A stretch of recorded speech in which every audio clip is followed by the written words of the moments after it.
Mi nombre es Emanuel. Soy originario de Chihuahua, México. Y lo que les voy a contar me ocurrió cuando tenía apenas 11 años, una edad en la que uno todavía cree que los adultos pueden protegerte de cualquier peligro, hasta que te das cuenta de que hay cosas de las que nadie te puede salvar.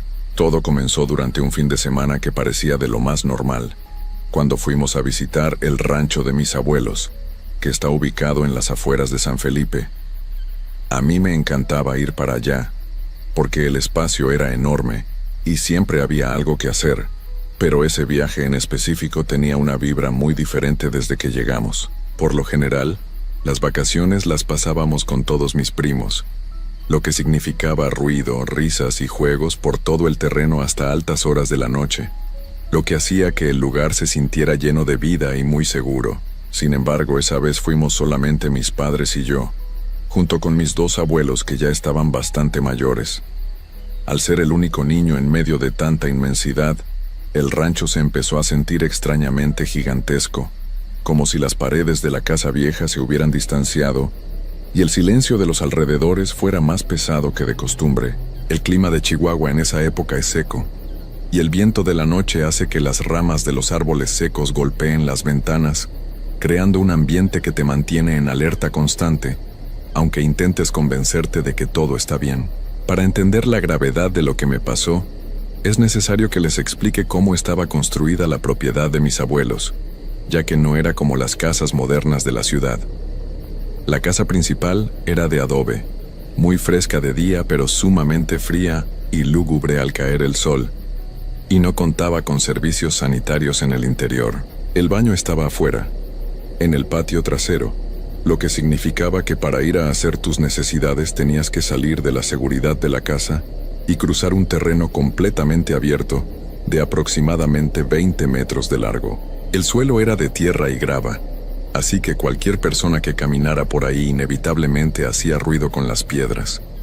Además, el único acceso desde la cocina hacia ese patio era una puerta de lámina vieja y pesada. Esa puerta era el terror de cualquiera que quisiera moverse con discreción, porque al abrirla o cerrarla, los resortes y el metal rozaban de tal manera que producían un estruendo metálico fortísimo, un rechinido que se escuchaba perfectamente en cada rincón de la propiedad, alertando a todos de que alguien salía. La primera noche transcurrió con una calma aparente, pero el ambiente se sentía cargado, como cuando sabes que va a caer una tormenta y el aire se vuelve denso y difícil de respirar. Cenamos temprano, mi abuela preparó algo sencillo, y la plática de los adultos se apagó rápido debido al cansancio del viaje. Para las 10 de la noche, toda la casa estaba en completo silencio y las luces se apagaron, dejándome a mí despierto en mi cama, mirando el techo y escuchando cómo el viento soplaba con fuerza en el exterior. Me costó mucho conciliar el sueño. Daba vueltas de un lado a otro sintiendo una extraña inquietud en el pecho, una sensación de que alguien me estaba observando desde las esquinas oscuras del cuarto. Intenté taparme la cabeza con las cobijas para ignorar el miedo, pero el calor me obligaba a destaparme, exponiéndome otra vez a esa oscuridad que parecía cobrar forma en las sombras que proyectaba la luna a través del vidrio de la ventana. Cerca de las 12 de la noche, una necesidad biológica me despertó por completo, obligándome a tomar una decisión que me llenaba de pavor. Tenía que ir al baño. Me quedé sentado en la orilla de la cama por unos minutos, debatiéndome entre aguantarme hasta el amanecer o salir al patio helado. Al final, la incomodidad ganó y me armé de valor. Me levanté arrastrando los pies y caminé con mucho cuidado por el pasillo de adobe, esquivando los muebles para no hacer ruido y no despertar a mis padres que dormían en la habitación de al lado. Al llegar a la cocina, me topé de frente con la temida puerta de lámina. Sabía que abrirla iba a ser un problema, así que la tomé con ambas manos e intenté jalarla lo más despacio posible, milímetro a milímetro, esperando que el truco funcionara para no levantar el escándalo de siempre. A pesar de mis esfuerzos y de toda la precaución del mundo, la puerta no tuvo piedad. En cuanto el pestillo cedió, la lámina emitió un crujido metálico vibrante y agudo que resonó como un trueno en medio de la madrugada. El sonido fue tan fuerte que me congelé en mi lugar, con el corazón acelerado, completamente seguro de que en ese mismo instante escucharía los pasos de mi papá o de mi abuelo reclamándome por el ruido. Me quedé totalmente inmóvil durante casi un minuto, aguzando el oído hacia el interior de la casa para verificar si alguien se había despertado. Sin embargo, lo único que regresó a mis oídos fue una respiración profunda y constante desde los cuartos. Todos seguían sumergidos en un sueño profundísimo, casi antinatural, como si el ruido del metal no hubiera ocurrido. Con un suspiro de alivio que me supo a gloria, salí al patio y cerré la puerta detrás de mí, dejando que la noche me envolviera. El trayecto de 20 metros hacia el baño se sintió como una caminata interminable a través de un desierto congelado.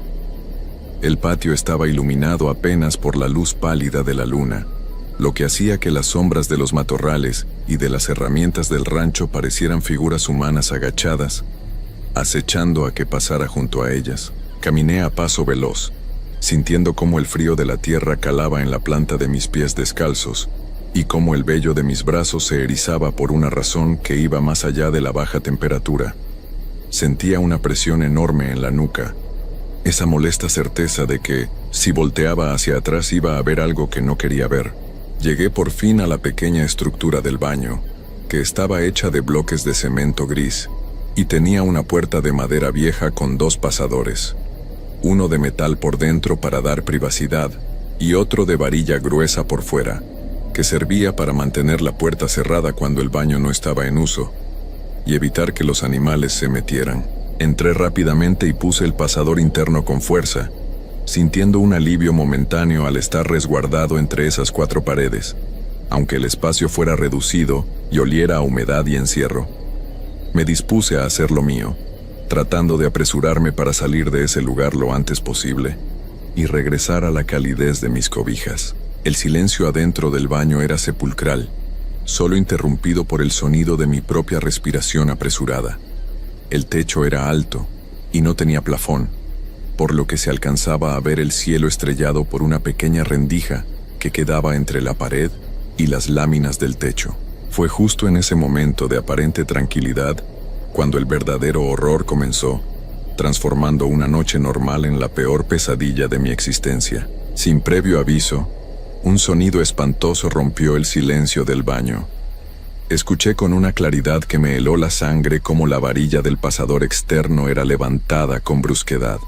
El metal chocó contra el marco de madera con un golpe seco y rotundo, y de inmediato sentí cómo el mecanismo exterior caía con fuerza en su carril, bloqueando la puerta por completo desde afuera.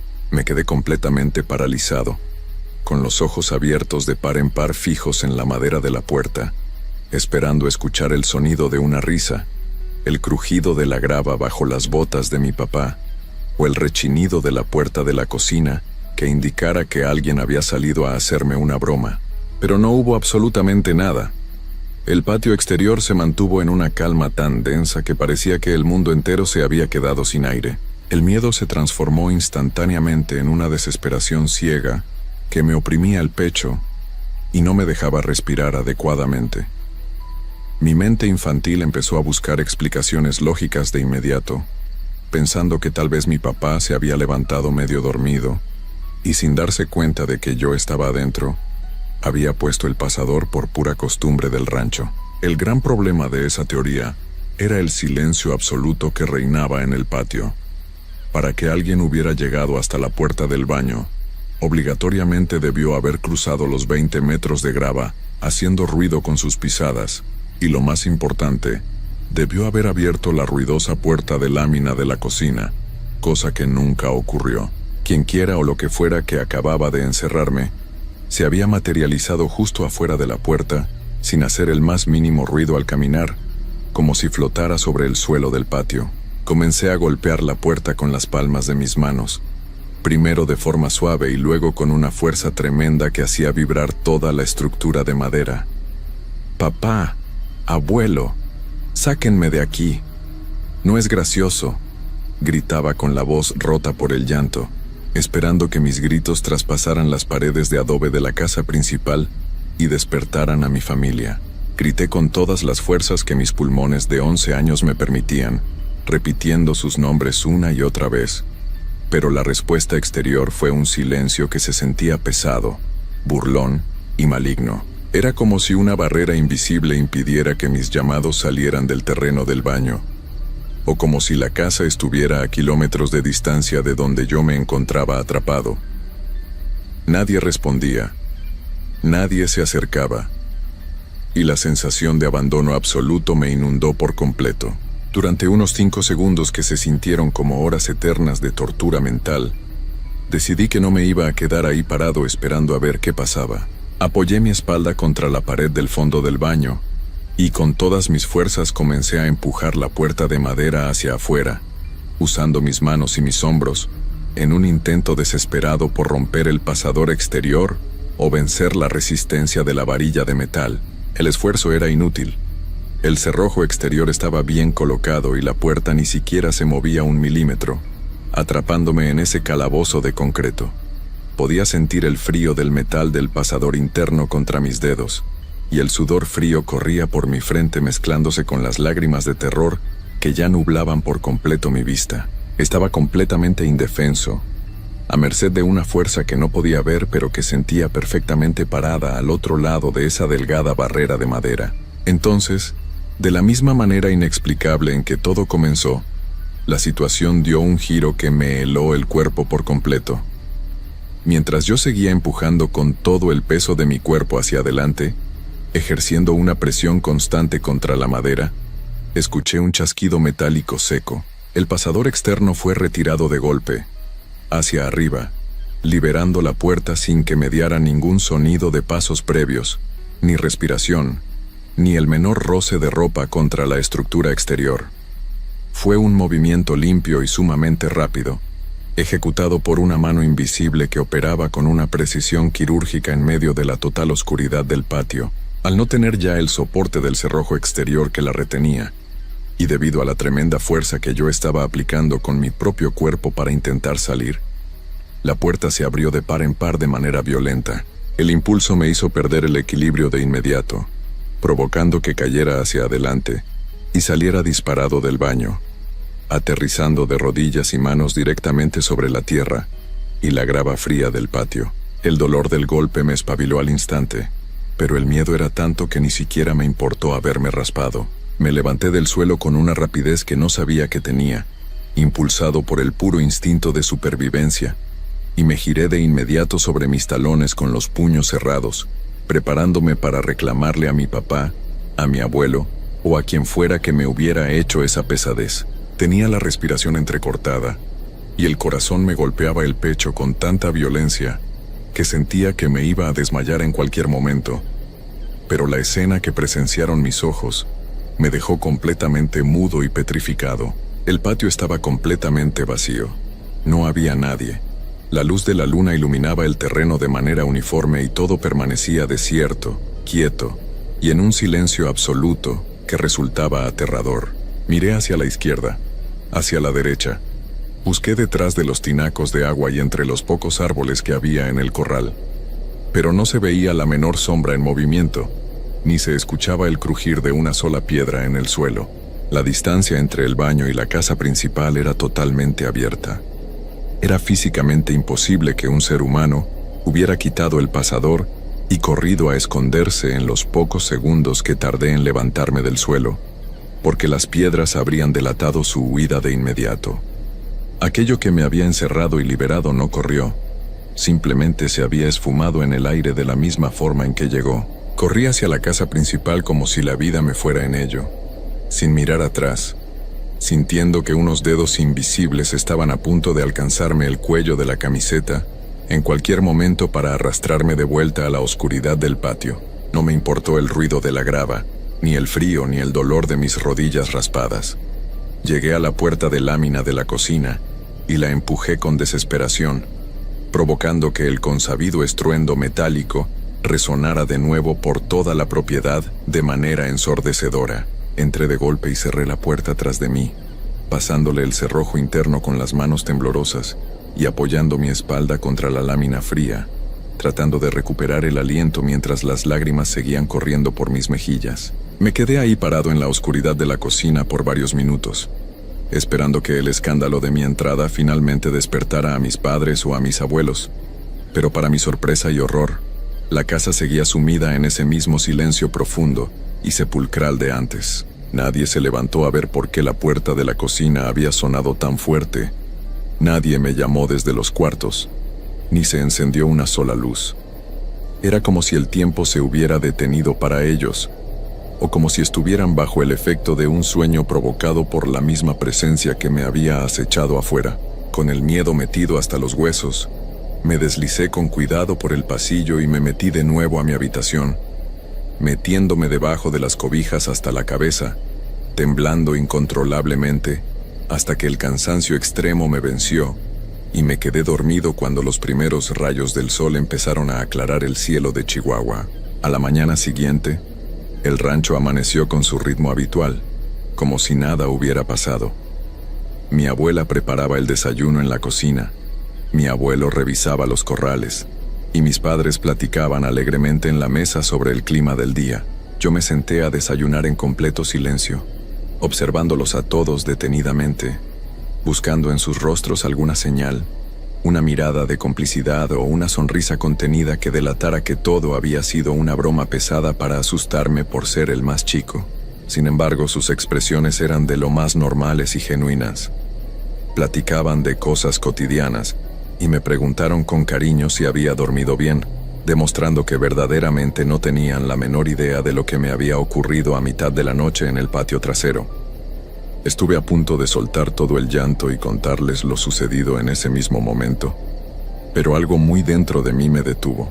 En el rancho de mis abuelos, y en general en las familias del norte de esa época, no se acostumbraba a hablar de cosas paranormales, aparecidos o eventos inexplicables. La gente grande siempre decía que hablar de esas cosas era como llamarlas, y que lo mejor era ignorarlas para que no agarraran fuerza. Viendo la tranquilidad de mi familia y temiendo que me tiraran de a loco o me regañaran por inventar historias para no ir al baño solo, decidí guardarme el secreto y tragarme el terror que sentía en el pecho. Me mantuve callado todo el resto del fin de semana, evitando a toda costa acercarme al patio trasero cuando el sol empezaba a ocultarse y asegurándome de ir al baño únicamente de día y acompañado por la vista de alguien desde la cocina. Pasaron los años. Crecí y me convertí en un adulto, pero esa experiencia se quedó grabada a fuego en mi mente y cambió para siempre mi forma de ver las cosas. Nunca obtuve una explicación lógica, ni científica ni razonable de qué fue lo que ocurrió esa noche en las afueras de San Felipe. Sé perfectamente lo que viví.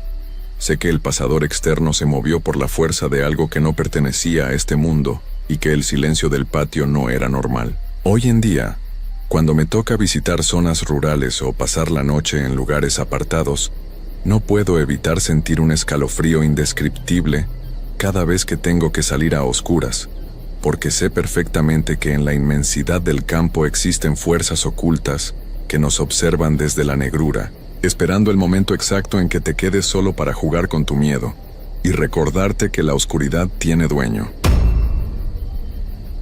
Muchos de los que nacimos y crecimos en los pueblos o en las zonas rurales de Veracruz, sabemos que la noche en el campo no es igual a la de la ciudad.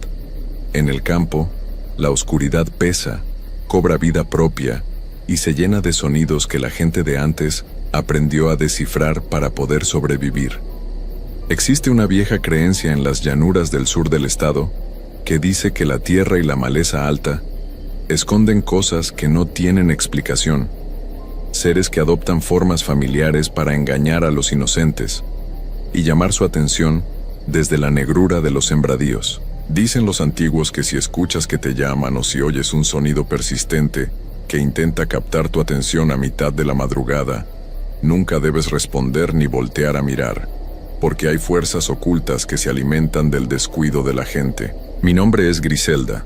Soy originaria de Veracruz, y la experiencia que les voy a relatar me ocurrió durante mi infancia en el rancho de mis abuelos, un lugar ubicado en las afueras de Coatzacoalcos, donde aprendí de la manera más cruda que el miedo verdadero no es un cuento para asustar niños, sino una realidad que aguarda pacientemente entre la vegetación.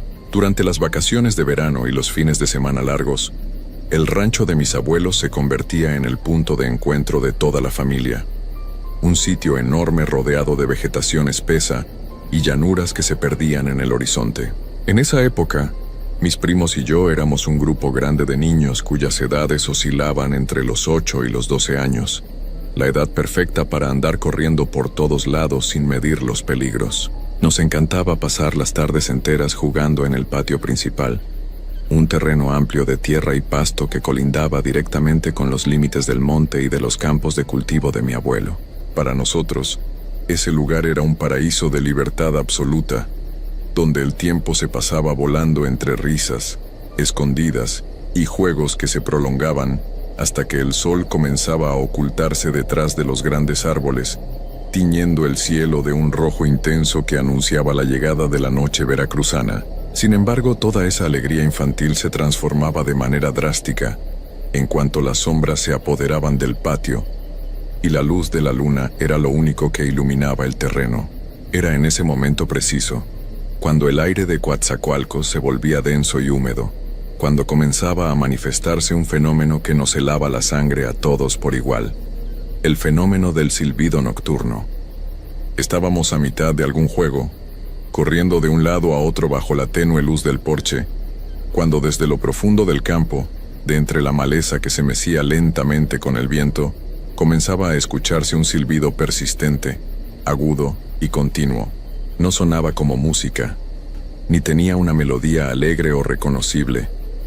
Era un sonido monótono, frío y calculador, que se sentía perfectamente como el intento de alguien que estaba parado en la total oscuridad tratando de llamar nuestra atención para que fuéramos hacia él. En cuanto las primeras notas de ese silbido perturbador cortaban el silencio de la noche, la atmósfera del rancho cambiaba por completo en cuestión de segundos. Mi abuelo, que por lo general era un hombre pacífico, de pocas palabras y de un carácter muy tranquilo, se transformaba al instante. Su rostro se ponía serio, desencajado, y con una mirada de profunda preocupación salía al porche de inmediato. No nos daba explicaciones, ni permitía que hiciéramos preguntas. Con una voz firme, ronca y cargada de una urgencia que nos causaba un pavor inmediato, nos ordenaba entrar a la casa de forma abrupta e inmediata. «Pásense para adentro ya mismo, chamacos», gritaba, mientras nos empujaba a todos hacia el interior de la vivienda y cerraba la pesada puerta de madera con doble cerrojo, asegurándose de que ninguna de las ventanas quedara abierta al exterior.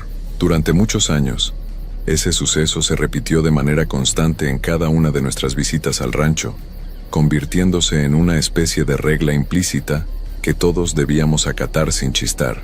Los adultos de la familia siempre se negaron rotundamente a explicarnos qué era aquello que silbaba desde el monte, evadiendo el tema cada vez que intentábamos preguntar, o simplemente diciéndonos que eran ideas nuestras para que nos durmiéramos temprano. Ante el hermetismo de nuestros padres y tíos, mis primos y yo terminamos por asumir, con la naturalidad propia de la inocencia infantil, que el causante de aquellos sonidos era simplemente algún vecino borracho de las parcelas colindantes, o algún trabajador de paso que andaba caminando por los caminos reales a altas horas de la noche y que buscaba molestar o pedir un poco de agua. Con esa explicación lógica en nuestras mentes, dejamos de darle importancia al asunto, aunque el miedo al silbido seguía ahí, latente en nuestros corazones. El tiempo siguió su curso inevitable. Los niños crecimos, nos convertimos en adultos, y cada quien comenzó a hacer su vida lejos de Coatzacoalcos. Pero los lazos familiares se mantuvieron firmes. Pasaron muchos años hasta que, en una temporada de fiestas decembrinas, toda la familia volvió a reunirse en una gran cena en la casa de mis padres en Veracruz. La plática era amena, las risas abundaban, y los recuerdos de la infancia comenzaron a brotar al calor de las anécdotas. Fue en medio de esa atmósfera de confianza y madurez cuando el tema del rancho de los abuelos salió a relucir, y uno de mis primos, a modo de broma, mencionó el recuerdo de aquel misterioso silbador que arruinaba nuestros juegos nocturnos y que nos obligaba a meternos a la casa corriendo. En el mismo instante en que mi primo pronunció aquellas palabras, las risas en la mesa se apagaron por completo, abriendo paso a un silencio incómodo y denso que nos hizo darnos cuenta de que habíamos tocado una fibra muy sensible. Miré a mis abuelos, a mis padres y a mis tíos, esperando que soltaran una carcajada y nos dijeran por fin la verdad del vecino impertinente. Pero sus rostros reflejaban una seriedad absoluta, una mezcla de dolor y de un respeto profundo hacia un pasado que preferían mantener enterrado. Fue mi abuelo quien, tras dar un largo suspiro y mirar fijamente la mesa, tomó la palabra para darnos la revelación familiar que nos dejaría fríos a todos los presentes. Nos confirmaron, uno a uno, que todos los adultos de la casa conocían perfectamente el origen de esos silbidos, y que nunca se trató de un borracho ni de una persona de carne y hueso. La historia se tornó muchísimo más oscura de lo que cualquiera de nosotros hubiera podido imaginar jamás, cuando mis tíos revelaron la verdadera razón por la que uno de ellos, el menor de los varones, se había negado rotundamente a volver a pisar el rancho de los abuelos desde que era un jovencito.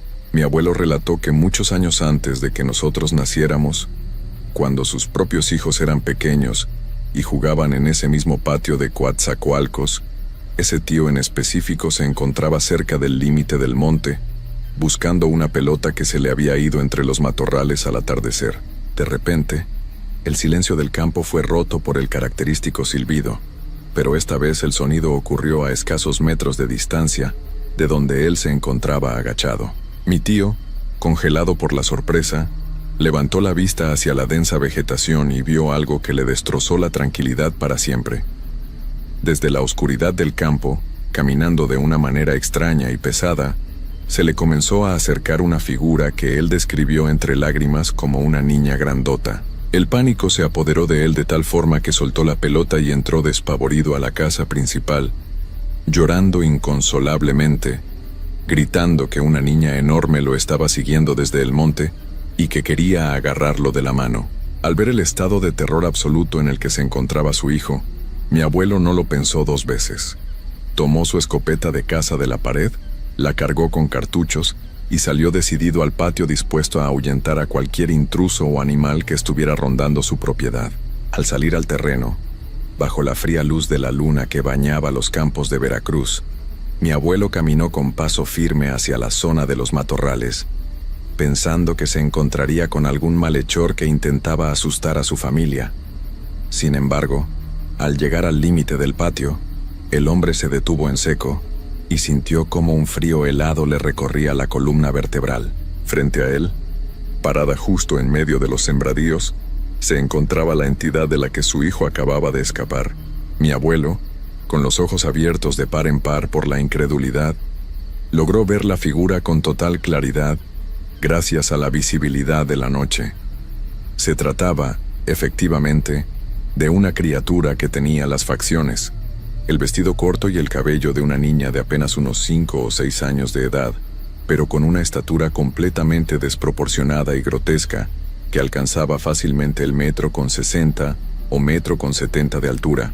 Aquella figura antinatural permanecía completamente quieta entre las plantas altas, mirándolo fijamente con unos ojos que parecían no tener vida en su interior, manteniendo una rigidez espantosa que desafiaba toda lógica humana. Mi abuelo, un hombre de campo curtido por los años y que nunca había creído en espantos, brujas ni cosas del más allá, sintió en ese momento un terror tan profundo que las manos le temblaban de tal manera que apenas podía sostener el arma. Entendió de inmediato que aquello que tenía enfrente no era un ser humano deforme, sino algo maligno, una presencia que adoptaba una apariencia infantil de manera distorsionada para intentar ganarse la confianza de los niños de la familia y atraerlos hacia la negrura del monte. Sin pensarlo, mi abuelo levantó la escopeta y disparó un tiro al aire con la intención de ahuyentar a la criatura y demostrarle que la propiedad estaba defendida. Tras el estruendo del disparo, la enorme figura dio media vuelta de una manera rígida, casi mecánica, y se internó en la maleza espesa a una velocidad asombrosa, desapareciendo de la vista en cuestión de segundos sin hacer el menor ruido al pisar las ramas secas del suelo. Mi abuelo regresó a la casa pálido, con el rostro desencajado, y a partir de esa misma noche comenzó a creer firmemente en lo paranormal, dándose cuenta de que el mundo ocultaba misterios aterradores que la mente humana no alcanzaba a comprender. El anciano nos confesó en la cena familiar que, Aunque aquella extraña figura de la niña gigante no volvió a aparecer visualmente en los límites de la propiedad gracias a las constantes vigilancias, ya que mantuvieron el terreno limpio de maleza baja, el verdadero calvario no terminó ahí. El silbido característico, ese tono agudo, persistente y carente de toda melodía humana, continuó acompañando las noches en el rancho de Coatzacoalcos durante muchísimos años más. Cada madrugada, sin importar la época del año o el clima que hiciera en Veracruz, el sonido volvía a brotar desde la lejanía de los campos de cultivo, flotando en el aire húmedo como un recordatorio constante, lúgubre y maligno de que algo seguía acechando en la oscuridad del campo, esperando pacientemente a que alguien cometiera el error de salir solo. Escuchar toda la verdad de labios de mis propios abuelos nos dejó a todos los primos sumidos en un silencio de profunda reflexión y escalofrío. Recordamos todas aquellas noches en las que rechinábamos de coraje porque nos metían a la casa a mitad de nuestros mejores juegos, sin saber que en realidad nos estaban salvando la vida y protegiendo de un peligro indescriptible que nos observaba desde la negrura del monte.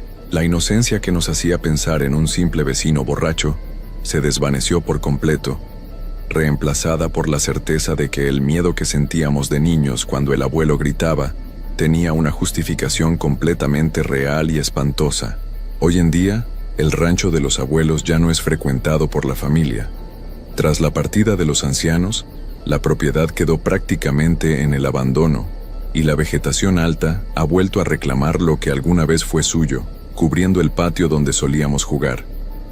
A pesar de los años transcurridos, yo nunca he podido olvidar esa experiencia de mi infancia en Veracruz, y les puedo asegurar que aprendí a respetar profundamente los silencios de la noche.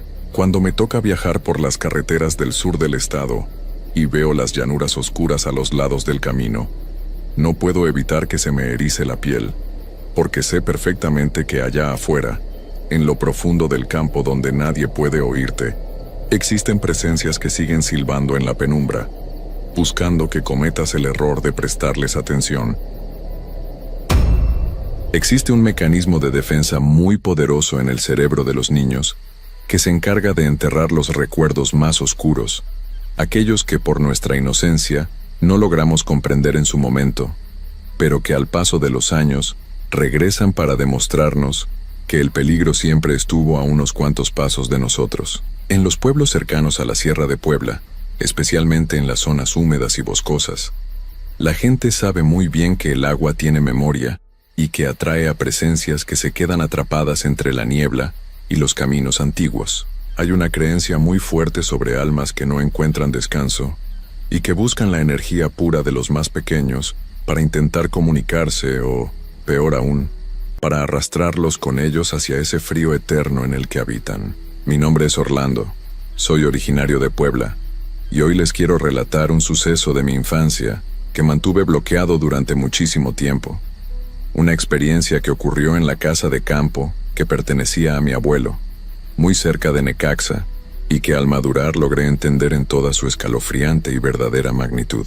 Aquella propiedad de descanso era el lugar favorito de la familia para pasar los fines de semana y las vacaciones, ya que se encontraba en una zona muy tranquila, rodeada de mucha vegetación y colindando casi directamente con la autopista que va hacia la Ciudad de México. Lo que más me llamaba la atención de ese terreno, y que se convirtió en mi sitio de juegos predilecto, era un vado que pasaba justo a un costado de la casa. Se trataba de un río pequeño que la mayor parte del año llevaba muy poca agua, apenas un hilo que corría entre las piedras grandes y la tierra húmeda.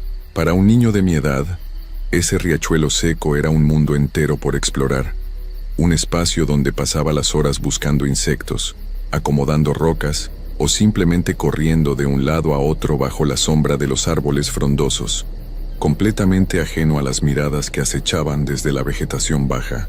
Durante esa época de mi niñez, recuerdo perfectamente que para mí era de lo más normal ver a una persona que aparecía de manera constante desde la zona del río, alguien a quien yo en mi mente infantil llamaba con total naturalidad la vecina. A pesar de que la casa estaba bastante aislada de otras viviendas, yo nunca me cuestioné de dónde salía o qué hacía ahí sola a mitad del día. Simplemente me acostumbré a su presencia y la integré a mis tardes de juego en el vado. Mis padres pasaban el tiempo arreglando la casa o descansando en el porche, y desde ahí me vigilaban a la distancia, pero ellos jamás pudieron ver a la mujer que yo observaba con tanta claridad entre la maleza, creyendo firmemente que todo era parte de los juegos y la desbordante imaginación de un hijo único que buscaba distraerse. La apariencia de esta supuesta vecina se quedó grabada en una parte muy profunda de mi mente, aunque tardé muchos años en asimilar lo verdaderamente extraño de su aspecto. Era una señora mayor, de complexión sumamente delgada, casi esquelética, que vestía un vestido largo de color café de una tela áspera y antigua, que le llegaba casi hasta los tobillos, lo que resultaba completamente inexplicable, y que a mí no me causaba el menor asombro en ese entonces, era que la mujer siempre se encontraba empapada de pies a cabeza. Su ropa goteaba constantemente, y se le pegaba al cuerpo de una forma pesada, y su cabello escurría chorros de agua sobre sus hombros, a pesar de que el cauce del río estaba prácticamente seco y no había suficiente profundidad ni para cubrirle los pies. Nuestras interacciones en el vado se daban siempre bajo la misma dinámica silenciosa y misteriosa. Yo me encontraba sentado sobre alguna piedra grande jugando con la tierra, y al levantar la vista, ahí estaba ella, parada a unos metros de distancia entre las cañas húmedas, observándome con una fijeza que helaba el ambiente.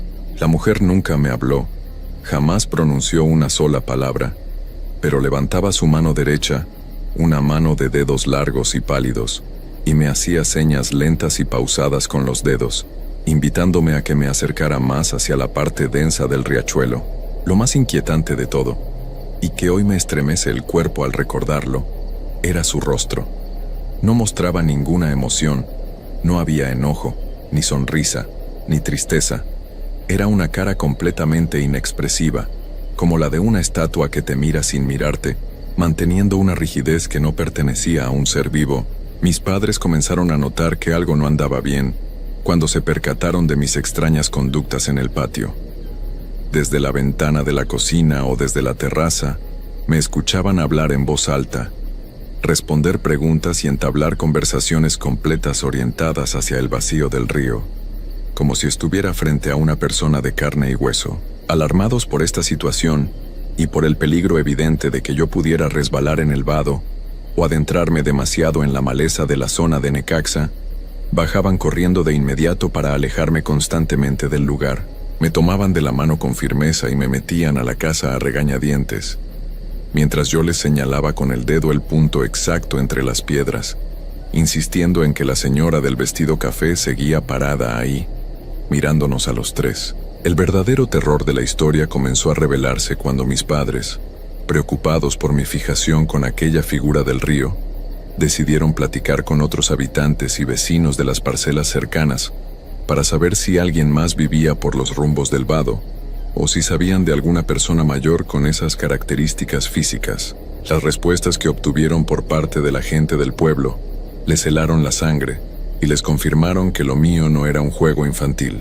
Resultó que otros niños de la zona, que en distintas ocasiones se habían acercado a los alrededores de la propiedad o que pasaban cerca de la autopista por las tardes, también habían gritado de puro terror en más de una ocasión, completamente horrorizados al ver a una señora mojada, que los observaba fijamente a través de los vidrios de las ventanas de las casas abandonadas o desde las orillas del riachuelo.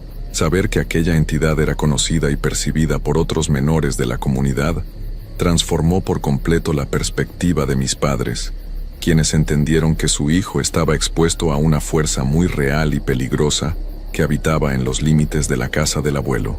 La descripción de la mujer empapada coincidía de manera exacta en todos los testimonios de los lugareños, lo que descartaba cualquier posibilidad de que fuera una invención mía o una fantasía pasajera. A partir de ese momento, las tardes de juego libre en el vado se terminaron para mí. Mis padres no me dejaban solo ni por un segundo, y las puertas que daban hacia el río permanecían cerradas con llave en cuanto el sol comenzaba a ocultarse detrás de los cerros de Puebla.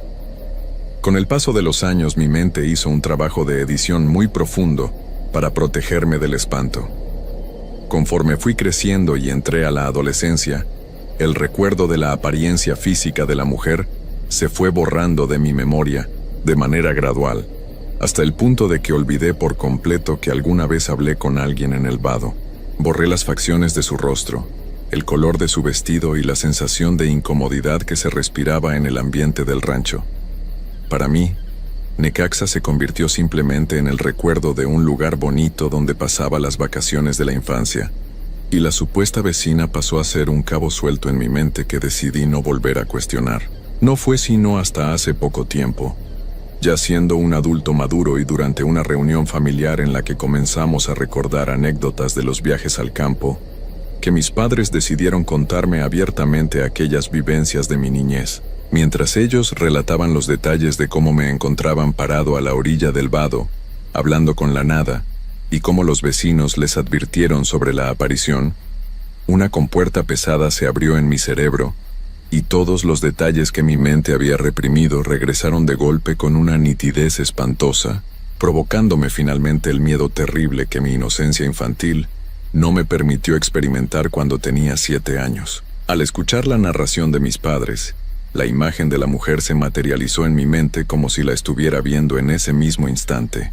Pude recordar la piel de su rostro, que era de una blancura extrema, casi transparente, llena de arrugas profundas por donde el agua escurría sin detenerse. Recordé sus ojos fijos, rodeados por unas ojeras moradas y profundas que delataban un sufrimiento muy antiguo, y ese cabello oscuro y apelmazado por la humedad que se le pegaba a las mejillas pálidas. El impacto de comprender que estuve conviviendo y atendiendo los llamados de una entidad del más allá me dejó mudo en medio de la sala, sintiendo un frío indescriptible que me recorría la espalda de arriba a abajo. El desenlace de esta historia, según lo que recuerdan mis padres, apunta a que la presencia se alejó de la propiedad después de un periodo en el que la casa de campo estuvo completamente deshabitada y sin recibir visitas durante varios meses. Al parecer, y preocupados por los constantes reportes de los niños de los alrededores, los vecinos del área de Necaxa realizaron algunas intervenciones en los límites del vado, llevando a cabo oraciones comunitarias, colocando algunas protecciones y realizando una limpieza espiritual en la zona del río para bendecir las aguas y pedir por el descanso de aquella alma en pena que buscaba a los pequeños. Afortunadamente, tras esas acciones de la comunidad y una vez que regresamos a ocupar la casa del abuelo para los fines de semana habituales, la aparición dejó de manifestarse por completo en el terreno. Yo nunca volví a mencionar a la vecina del vestido café. No volví a pararme en las piedras del riachuelo a platicar con el aire, y el vado recuperó una tranquilidad que se sentía más natural y ligera. Mis padres respiraron aliviados al ver que mi comportamiento volvía a ser el de un niño común y corriente, que prefería jugar con la pelota en el jardín delantero, en lugar de buscar las sombras del agua.